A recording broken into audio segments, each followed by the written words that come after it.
It was a gloomy grey day with occasional rays of sun breaking through, causing the yellow leaves to glow. The wind gusts whirled the leaves upwards. People were bustling around and the city station was filled with the scent of perfume and gasoline. Missy was rushing to get to work, running past the train station and reminiscing about the time she had spent living there for a few days. Although it had only been a year ago, it felt like an eternity. Back then, Missy was a happy graduate who had come from a remote village to the city with dreams of entering medical school. Despite studying diligently and aspiring to become a doctor since childhood, her knowledge fell short for admission. Mrs. Mother had raised her alone since her father's passing, when she was only 4 years old. Gradually, people began to leave the villages. The local stores, pharmacy and polyclinic were gradually shut down, and the population loss led to a catastrophic reduction in job opportunities. Even in schools, the enrollment rates continually declined. When Missy started first grade, she had 18 classmates. By the time she reached last grade, she was the only remaining student. Everyone else had left the village with their parents. Once in the city, Missy realized that she would never return to the village and would do whatever it took to rescue her mother from that place. The city lights fascinated her, and she fell in love with the vibrant urban life. However, it was challenging to establish herself there. She felt as if the city rejected her and wanted to send her back to her small, forsaken village. Mrs. Mother could only afford to pay for her stay in an apartment for 10 days, while she took her exams. With her good grades and high graduation score, Missy was confident that she would be accepted into medical school. But she was disappointed when she found out that she didn't make it. Her mother's funds were depleted because Missy had bought some clothes in preparation for her new life to blend in with the city crowd. Upon learning that she didn't secure a spot in the funded program, Missy was terribly upset. For now, you can enroll as a fee-paying student and eventually transfer to the funded program. You just need to prove yourself, her teacher advised. But we can't afford the tuition fees, it's too expensive. My mother is a single parent. We live in a village. Missy cried and stormed out. The elderly professor shook his head with compassion.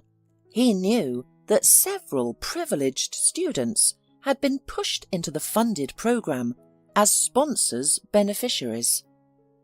We have witnessed the demise of a talented professional right before our eyes. It was you and me who killed her dreams, he exclaimed, removing his glasses. The 45-year-old director of the medical school snorted contemptuously, saying, "That's how life is now. And by the way, it seems to me that she was just playing the sympathy card. It's ridiculous." Missy didn't hear this conversation. She went to collect her belongings, tears streaming down her face. Today was the last day that she could afford to stay in the apartment. The new tenants had already moved in their belongings. So what now? Should she return home? Missy was determined to find a way out, and she called her mother decisively. "I'll work this year, Mum, and next year. I'll definitely get into medical school. I'll read books and help you with money. I mean, the salaries here are so high." "Honey, everything is expensive there too. Where will you go?" "It's okay. I'll be fine. Don't worry, okay?" Missy hung up the phone and called the landlady. "I need to stay a little longer. Maybe I can sleep on the balcony for a while. I'll only come in at night, and I won't disturb the new tenants. I have nowhere else to go." The elderly landlady responded curtly. "How do you expect that to work? I have tenants renting the apartment for 6 months, waiting for you to leave. They have a family. Don't push it. Pack your bags and go home. You can try again next year." Missy cried once more, but she refused to give up. She approached the family renting the apartment and asked them to let her stay, promising to pay them and offering to sleep on the balcony. Once again, she was met with a rude rejection, accompanied by mockery. Missy was naive and rustic, but she had memories of a close-knit community where everyone helped each other. Even during the village flood, they sought shelter from a stranger who generously opened his doors, offering them his own room and sleeping on the sofa himself. Unfortunately, people were so different in the city. With her belongings, Missy wandered the streets, her funds dwindling. She approached every store and stall she passed on her way to the train station, asking if they had any work available. Unfortunately, the answer was always no. Finally, at the train station, Missy approached the ticket booth. "Where are you going?" asked the weary cashier. Missy sighed. "Nowhere, I'm sorry." With her remaining money, she bought herself some juice and fried potatoes, then settled into a chair for the night. The next morning, Missy set out once again, searching for a job. She realized that there was no turning back. There was nowhere to retreat. Throughout the day, she knocked on numerous doors, only to be met with resounding rejections. The day ended in tears. She cried for an hour at the train station before falling asleep. Hungry and exhausted, she woke up early the next morning. "Girl, I've noticed you here for a while. Has something happened? May I help you?" A young blonde woman in a white leather jacket towered over her. She seemed like an angel, a guardian angel. "I want to bathe and eat, but I don't want to return home, and no one will hire me. I don't even have money for a train ticket anymore. I have no money for anything." Missy sobbed, pouring out her troubles. The woman smiled at her. "I work as a cook at a restaurant. I can take you there for now. We have a back room where you can rest. We also have a shower for the staff. You can help with mopping the floors. The waitress position is already filled." Missy couldn't believe her luck. She had been searching for a job tirelessly, and now this kind woman had appeared out of nowhere and offered her a way out. "But I'm still 17, Missy said. "It will come out eventually. They didn't want to hire me because of my age." "That's fine. You can work without a license for a while. Okay? Don't worry, we won't cheat you. It's a good restaurant, and the staff is great." Missy followed the woman in the white jacket for a long time, until they arrived at the restaurant. As she stepped inside, Missy realized that she wanted to stay. And so, a girl from a remote village found a job as a cleaner. When later one of the waitresses went on maternity leave, Missy took her place. The team welcomed her warmly. However, there was one troublesome person who felt the need to meddle in everyone's affairs, but Missy simply nodded obediently. She disliked conflicts and tried to avoid them at all costs. A couple of months later, Missy met a wonderful young man. Paul was a 20-year-old son of a wealthy businessman. It all began with a chance meeting. Missy had served their table at the restaurant, and one of Paul's friends had given her a sleazy compliment. Missy blushed, and Paul promptly shut him down, telling his friend, "Shut up." Missy appreciated Paul standing up for her and smiled, but she didn't say anything. After the friends left the restaurant, she found a wallet on their table. Inside was a note with a phone number and a request to call if the wallet was lost. Missy immediately dialed the number and was greeted by Paul. "Thank you. I'm so absent-minded that I could have left my head behind if it weren't so firmly attached to my body," he joked. "I wouldn't have been able to return your head to you because you can barely make a phone call without it," she replied with a smile. That same evening they met in the park. Paul had purposely waited for her there, while Missy was on her way home after her shift, heading to her tiny room that she had rented after a month of living in the back room of the restaurant. Paul was standing by his car, and when he saw Missy, he offered her a ride. The girl felt flustered, but liked him, so she accepted. It was the first time something like this had ever happened to her. She had never dated anyone before. "Renting a room?" he asked as they stopped outside the dorm building. "Yes. Is it that obvious that I'm not from around here?" Missy blushed. Paul shook his head and grinned. "It's just that this building is usually where people who study or come to town for work live. A friend of mine used to live here." "Ah, I see. I could have been a student too, but I didn't get into medical school. and now I'm working.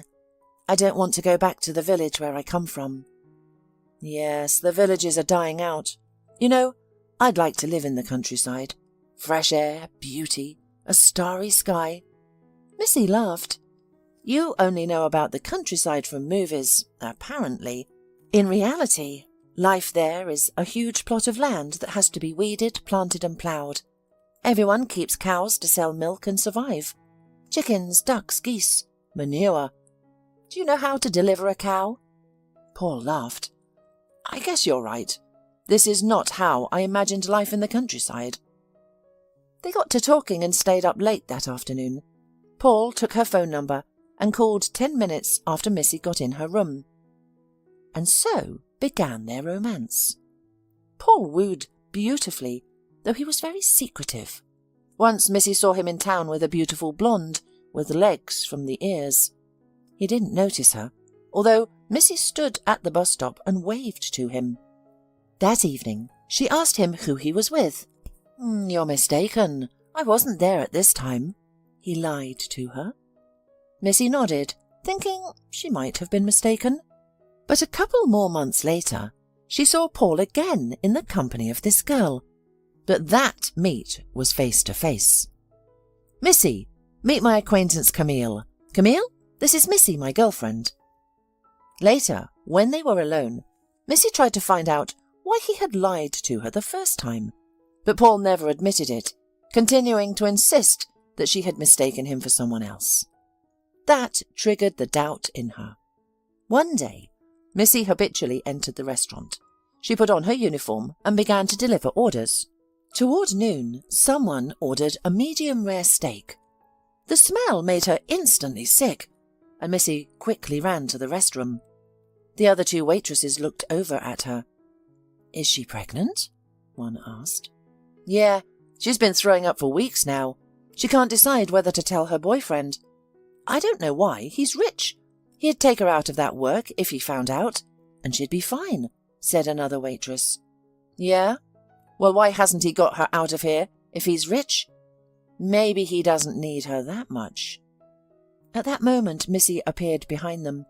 This time, she managed to contain her bout of nausea. She washed her face and left without acknowledging her co-worker's conversation. The thought had crossed her mind too. Paul was too secretive. He gives her gifts, courts her, but she doesn't know much about his family or friends, except for a few. He won't let her into his life.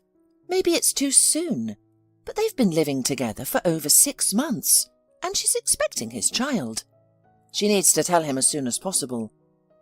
That evening, Paul, as usual, picked her up in his car after his shift. The other waitresses who walked out with her looked at the car with envy. Missy didn't pay attention to those looks. She didn't measure happiness by material things. She simply wanted a family and understanding, and she desperately sought that in Paul. "I need to tell you something," she began. "Don't tell me you're breaking up with me," Paul said playfully. "No, quite the opposite."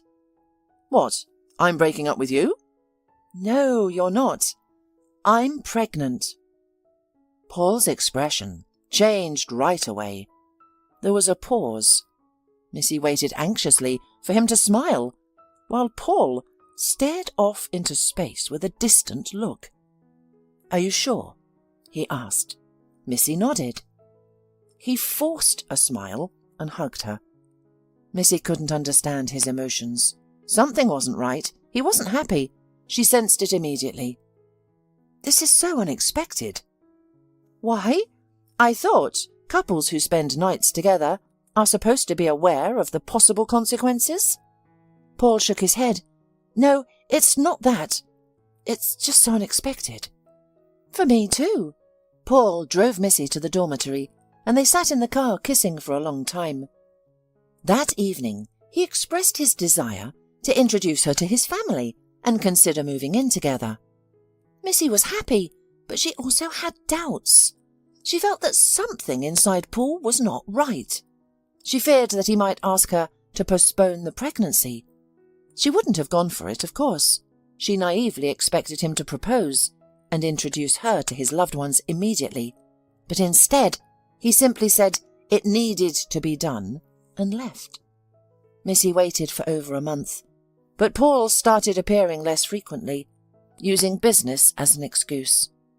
With each passing day, Missy's doubts grew stronger. "I've been waiting for a month. Will you ever introduce me to your family?" she asked bluntly when Paul came to pick her up from the restaurant.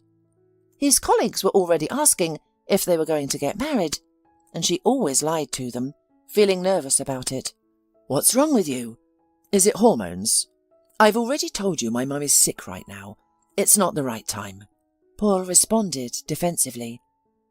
"What does that have to do with anything? You found out about the pregnancy over a month ago and did nothing about it. Are you planning to leave me? Why didn't you tell me the truth right away?"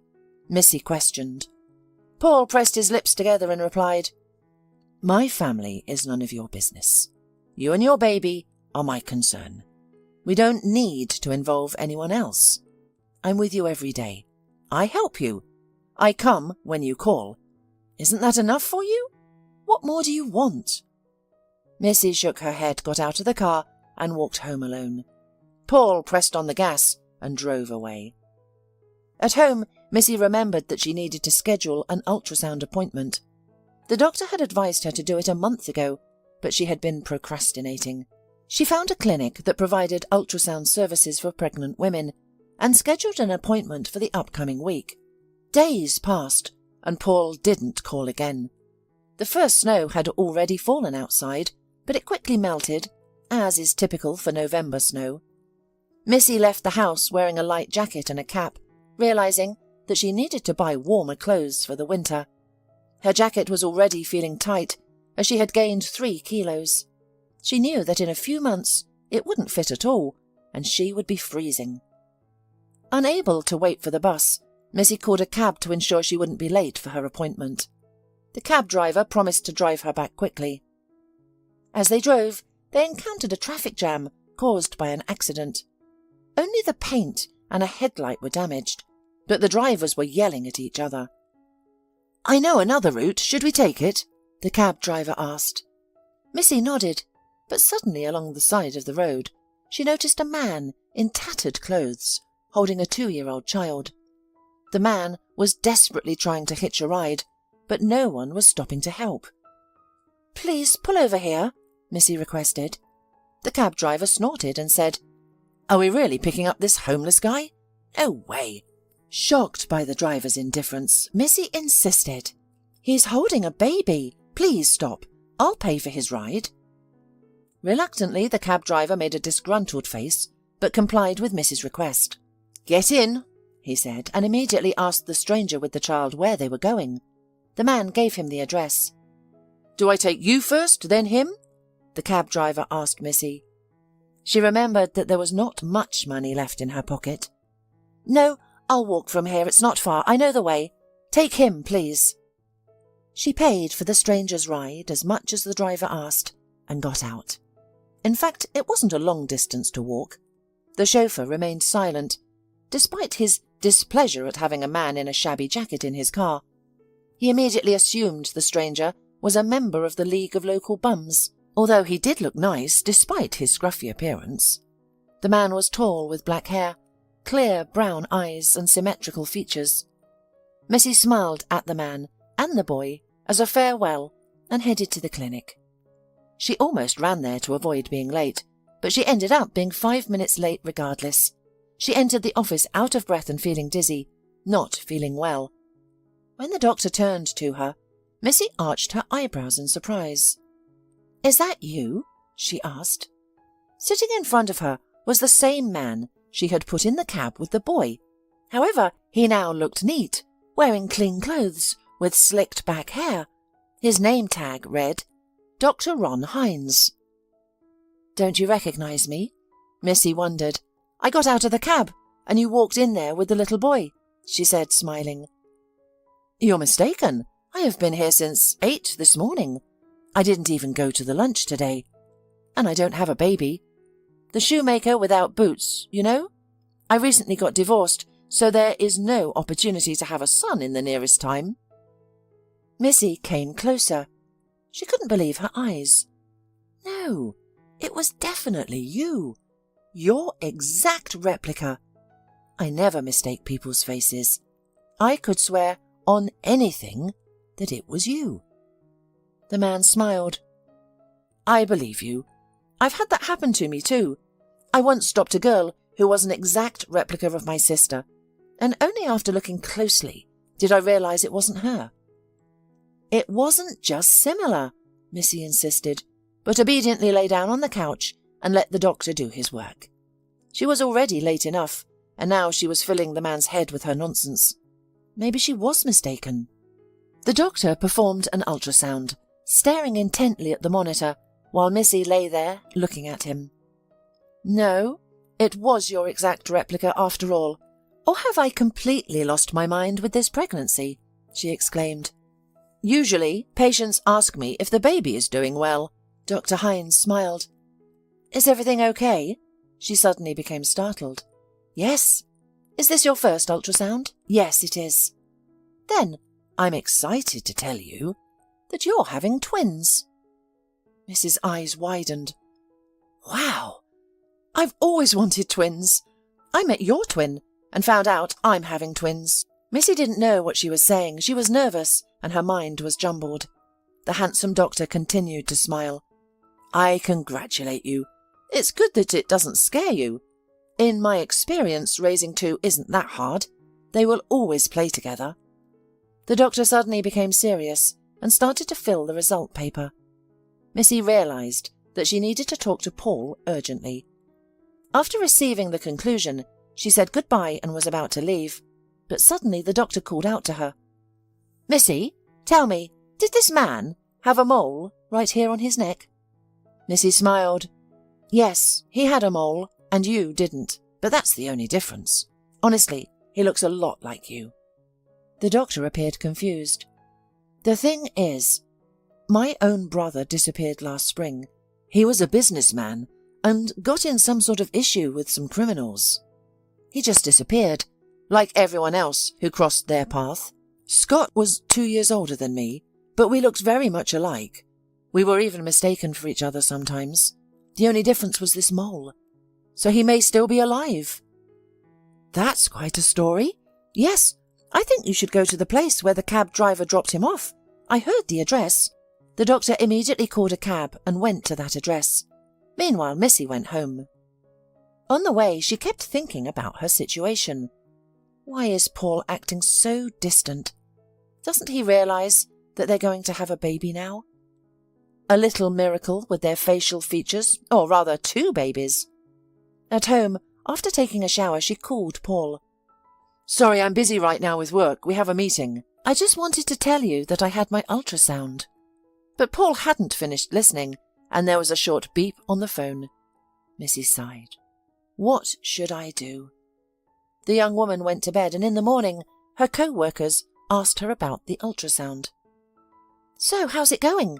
Asked one of them, named Caroline. She was very attentive and supportive towards Missy, more than the others. Unfortunately, Missy didn't know that Paul's mother had been paying her for information about her son's girlfriend for a month now. I'm having twins. I can't say their gender yet, but I think they're going to be boys. I don't know why. What about Paul? He doesn't know yet. It's a busy day at work and he's never home. Missy realised that maybe there was no job. But that version sounded better than the truth, which she had long since guessed. Missy didn't see how Caroline, after talking to her, stepped aside and dialed Paul's mother's number. She told her everything. Thank you, Caroline. Keep up the good work. And I won't be in your debt, you know that. The waitress hung up the phone and put on a fake smile. That same evening, Paul had a conversation waiting for him at home. When were you planning to tell me about your pregnant girlfriend? His mum asked him. Paul didn't know what to do about the situation. He thought of telling his mother, but realised that she would hardly understand and accept a fiancé with a different social status. Mum, she's nice, really. I wanted to tell you, but I haven't fully processed what happened myself. You do? You just don't want the responsibility. You're not ready. I'm sure this lady just wants our money. No, Mum, she's good. Since you know everything, I'd like to bring her home. She's been waiting for me to do something for a long time, and I've just been chickening out, afraid to tell you. But now that you know, there's nothing to be afraid of. She's carrying your grandson under her heart." Paul's mother, a woman in her 50s, was very thin and always dressed up. Paul didn't even remember what his mum looked like without makeup. "Paul, are you out of your mind? I told you not to get involved with low-class fools. She just wants our money. She got some certificate about pregnancy somewhere, and now she's bragging about it to everyone. How do you think I found out about it? You won't see that girl again. Do you hear me?" Paul slapped his hand on the table. All his life, his parents had made decisions for him. He wanted to fight back for the first time in his life. "She's carrying my baby. I'm not leaving her.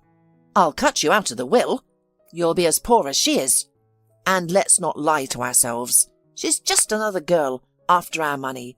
She's not a girl worth going against your family for. If you rebel, I'll tell your father, and he'll just take her away. You know how Dad solves problems." Paul shook his head. Don't tell him. I've heard you." Then he blocked Missy's number on his phone and breathed a sigh of relief. He was actually relieved. He wasn't ready for kids and a family himself. It just happened. He couldn't say it directly either. He didn't want to see Missy disappointed in him, saying again that he wasn't a man. Let it be better this way. She would understand everything and deal with it herself, and he would continue to live as if nothing had happened. Missy called for a few days. Then she became desperate. Paul's family was well known, and it wasn't hard to find their house. She decided that she would find him anyway and talk to his parents. They must be dreaming of grandchildren. She's carrying 2. Missy thought that his father and mother would listen to her and talk some sense into their coward son. She hoped that they would help her, support her, and find her a good clinic. After all, multiple pregnancies are very difficult. "Hello, my name is Missy," she said as she stood on the threshold of their mansion. Mrs. Goldsmith, Paul's mother, opened the door for her. "I know who you are, and I know what you're going to say. It's not too late to get rid of it now, honey. You can't carry twins anyway. I'll give you money for your trouble." Mrs. Goldsmith handed Missy a thick envelope. Missy was shocked. She jerked back from the money. "What are you doing? I'm going to have a baby. These are my children and your grandchildren. You'll want to see them later. How can you say that? I don't need anything from you, but we're family now." Mrs. Goldsmith laughed. "What are we? Family? Are you on medication? I'm not going to be related to every low woman my son decides to sleep with. Yes, he's guilty, but you're good too. There are pills that can prevent that kind of outcome, and since you decided to do something as stupid as giving birth, it's your own fault. Just know you're not gonna make it. I know everyone in this town. I've got the courts and the hospitals under my thumb. You can't prove you're related to us. The tests will be mixed up. Your neighbours will give me the testimony I want, and you'll end up in jail. Do you understand? Your sons and daughters will be raised by other people, and you'll go to jail if you try to file for child support or get a dime from us. Take the money and run for the clinic while it's not too late. You disgusting redneck." Missy backed away, realizing she had nothing more to say to this woman. She turned around and walked away. Mrs. Goldsmith loudly slammed the door behind her back. Missy walked home, thinking about how scary it was to have children with a man like Paul. What if they grow up to be monsters like their grandmother? After all, she is their blood relative. She stroked her belly and thought that she would not let her children be like that. She decided she would raise them right and everything would be fine. Even maniacs can have children with angelic hearts. And this woman is just poor, terribly poor, though fabulously rich. Missy texted Paul that she had been to his place and that his mother had kicked her out. She wrote that she was expecting 2 children at once and was not going to do anything else. Missy waited for a reply for a very long time. But in the morning she realised that she was all alone. A couple of days later, Paul's mother came to their restaurant and sat down at the table that Missy was serving.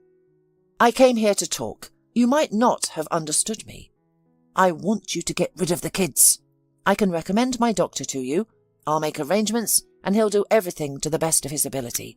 I've done it 4 times myself, twice before Paul came along. I assure you, you can have more children. I have no intention of harming you, but you are not fit to be my son's wife and the mother of my grandchildren." Missy was really scared, and she regretted getting involved with this family. "I won't do that. They're only my children, but I promise you that Paul will never hear about them again, and neither will you. I don't want anything to do with you. Let's just say that they're not your grandchildren, and that Paul's not their father. Let's assume that I cheated on him, and that these children are from another man. I understood you well last time, and will not create any difficulties for you." Missy lowered her eyes. Mrs. Goldsmith was not satisfied, but this option was still better than nothing. "If you change your mind and come looking for money when you give birth, remember what I said. Your kids will grow up without you, and you'll rot in jail. Understand that. You'll tell Paul the kids aren't his if he comes. Do we understand each other?" Missy nodded. "Then bring me a coffee, please, a cappuccino, if you can substitute sugar. Just make sure it's hot. I hate cold coffee."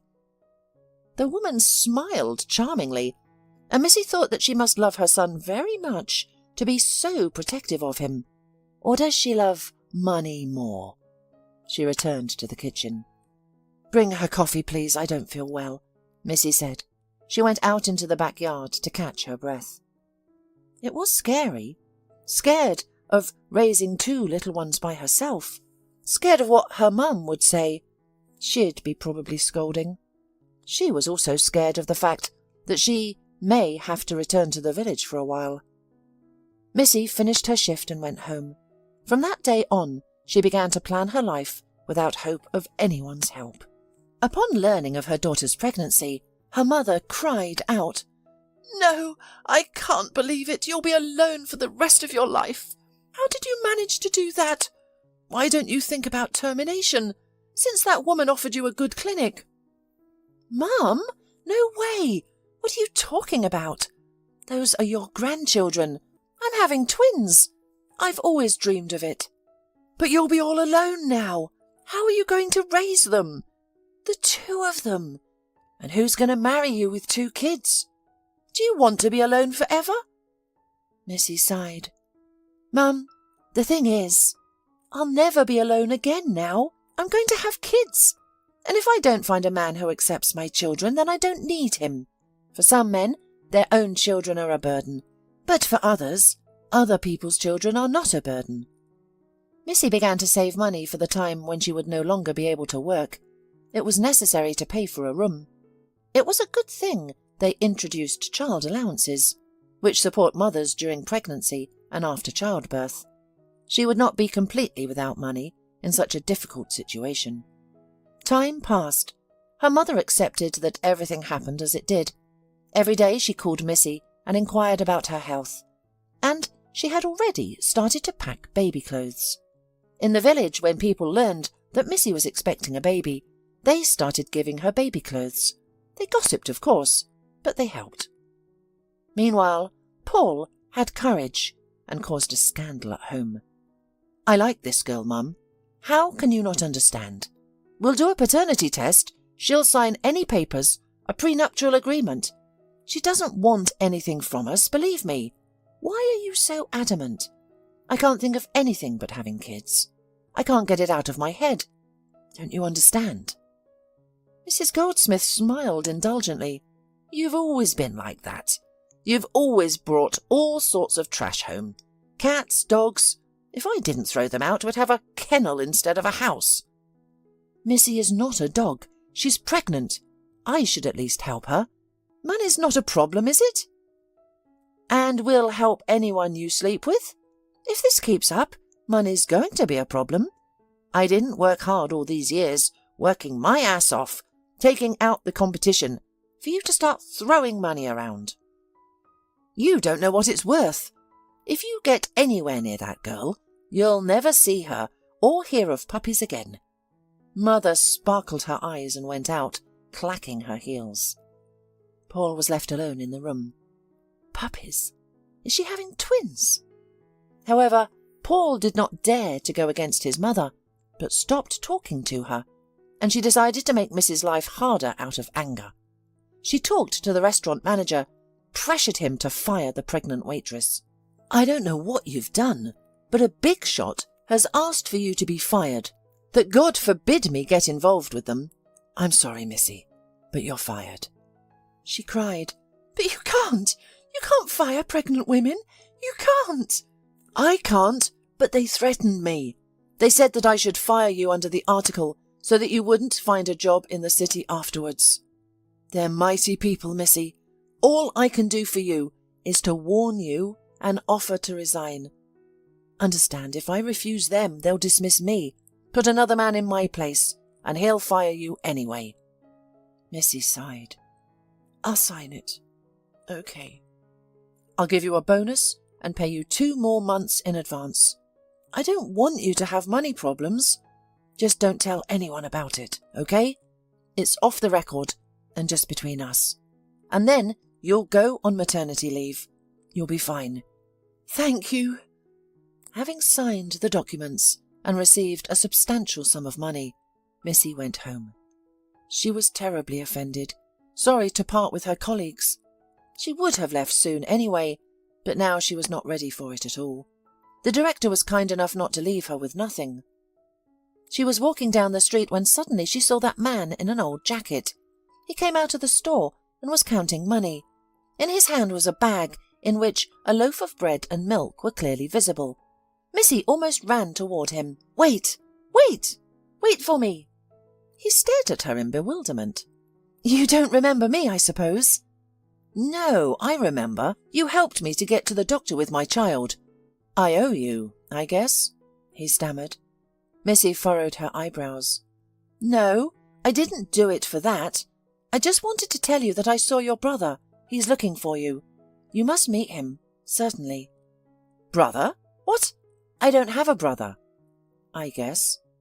Then he sighed and told Missy that over a year ago he was found in a dumpster. He had an amnesia. He remembered some moments, but most of his life was completely forgotten.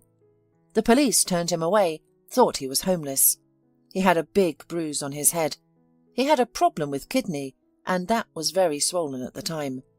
The officers thought he was just a homeless man drinking and asked him not to interfere with their work. "I don't remember my name, but now my name is Josh. I was sheltered by a kind woman.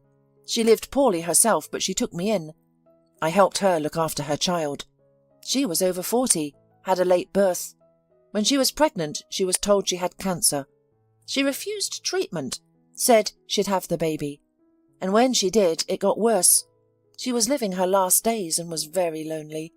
And when she met me, she decided to help. She wasn't afraid to let a stranger into her house. She has her own apartment in an old building on the outskirts. We live there now with her son, Tommy." "Oh, I'm so sorry. But let's check my guess out. Maybe you'll find out who you are, where you're from. I have a number of the clinic. I'll call right now, okay?" Josh shivered. It was cold and windy outside. "Tommy is waiting for me at home. I left him alone. I can't stay right now. You call. If your acquaintance really wants to see me, then come." And Josh named his address. Josh left, and Missy decided that this day could not be so bad. She herself would improve it, at least for someone. "Good afternoon. May I hear Dr. Hines?" she asked. 15 minutes later, a large black SUV pulled up in front of her. Inside was the doctor, and Missy quickly got in his car. By their way, Missy elaborated on the meeting with his potential brother. "You know, if it's really him, I'll owe you for his life. If you don't mind, I'll be the godfather to your kids, help you with everything." "What if he's not your missing brother?" Missy asked. "All the same, I'd like to help you. My offer stands. God himself sent you to me." Soon they rang the bell at the shabby door, of the cold entranceway. When Josh opened it, Ron's face changed.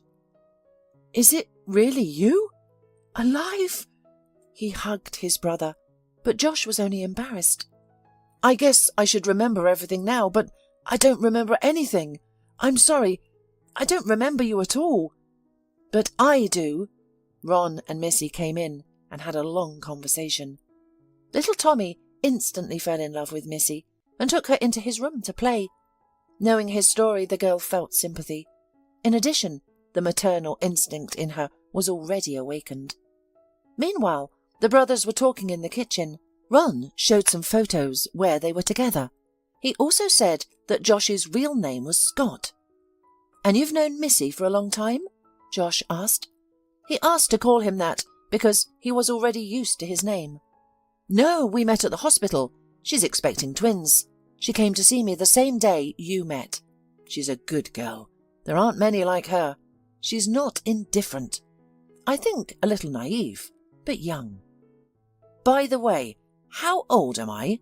Josh asked. "You're 32, Ron answered. Josh admitted that he liked Missy. Not in terms of looks, no, although she was very nice. He appreciated her actions, the way she helped him and put him in a cab, the way she ran to him and reunited him with his family. The brothers talked for a long time. Then Ron took Josh to their family. Tommy was also taken with them, and Missy was dropped off on the way home. When she said goodbye to her brothers, Ron scheduled an appointment for her to be examined and said that he would manage her pregnancy and take care of her. Tommy suddenly called her Mum. "Did you even get her number?" Ron asked when Missy had already left.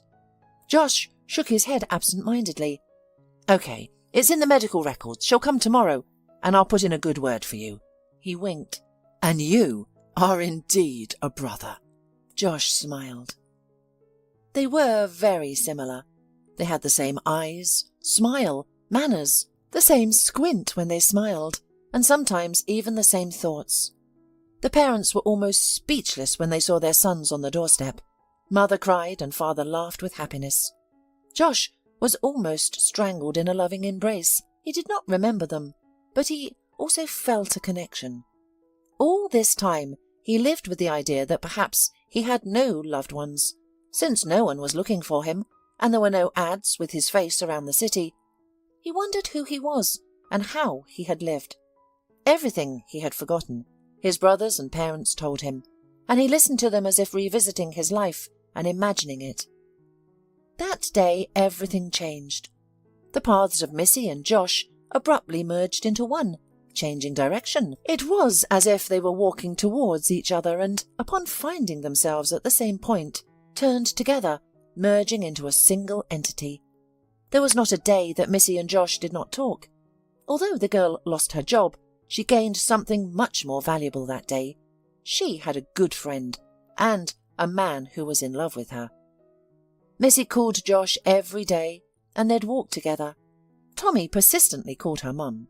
Josh returned to his apartment. It turned out that he had a luxurious 4-room apartment in the city centre and a business that was still running. His memory never returned, but he went to the police and the investigation started anew. It wasn't until a few weeks later that some fragments of memories began to resurface. In the end, the investigation found out who wanted to eliminate him. It was Mrs. Goldsmith, Mrs. failed mother-in-law. By chance, the investigation fell into the hands of the most principled person in town. Another stroke of luck helped him find some irrefutable evidence that proved that Mrs. Goldsmith personally ordered the hit on Josh. A mercenary who often carried out dirty work for their family turned her in. He was afraid of a life sentence and confessed to all the dirty deeds of Mrs. Goldsmith. She received a 17-year sentence in a penal colony. Meanwhile, the delivery date was approaching. Missy went to the clinic where Ron worked and soon gave birth to 2 wonderful baby girls. Josh didn't leave her side, and Tommy also wanted to visit. During this time, Missy became very attached to them. She didn't agree to move in with him before, but Josh insisted that after giving birth, she must live with him. He set up a nursery for them, bought a stroller and a crib for the twins. Gradually the ice melted. With Josh, Missy remembered what trust, care and responsibility meant. Just before discharge, the door of the room opened and Paul entered. Missy raised her eyebrows. "What are you doing here?" "I'm here to talk." After exchanging meaningful phrases, Missy suggested to the uninvited guest to get straight to the point of his visit. "My mum, as you know, is in jail. She won't be bothering us any more. I wanted to come to you, but she wouldn't let me. She's very bossy. You realise that, don't you? But now there are no more obstacles. Our family has no money either. I got a job as a manager. We have a normal family. I've rented a one-bedroom place, but we'll have to leave the kids in an orphanage for now. You know what I mean? We can't keep them with us now, but when things get back to normal, we'll take them away. No, don't think anything. I want children. It's just not the time. There are no conditions or money." Missy laughed, frowned. "Did I say something funny?" "Yes," she smiled. "Get out." Paul clenched his jaws and left the room. She never heard from him again. The twins were born tiny. Janelle and Cheryl stayed in the hospital for a long time. When Missy finally was allowed to take them home, Josh came for her and took them to a new home, to a new life. He himself collected all her things from that tiny rented room. Missy never appeared there again. Now she lived in a spacious apartment in the centre of the city. The girls grew up little by little, and Tommy adored them, considering them his own sisters. And a year later, Missy and Josh got married. According to the documents, his name was Scott. His parents still called him Scott, but he retained the rest. Most of his acquaintances called him Josh. I got used to this new name. I got attached to him. Scott's life was left behind, and Josh's life began. I like it. He never remembered anything about his past. There were occasional fragments of memories. Doctors said that his memory might still return, but Josh did not dwell on the past, as he made many mistakes in it. Ron told him that he used to be focused on business, obsessed with money, and that he rarely visited his parents because of this. He was afraid of relationships, as he saw all women as only interested in his wealth. Now he's different. His family, relatives, and loved ones are his priority. He no longer gets involved in dubious ventures, and he doesn't work himself to exhaustion. He hurries home because the most important thing in his life is his family. When his twins were 2 years old, Missy got pregnant again. This time they had a boy, and Ron became the godfather once again.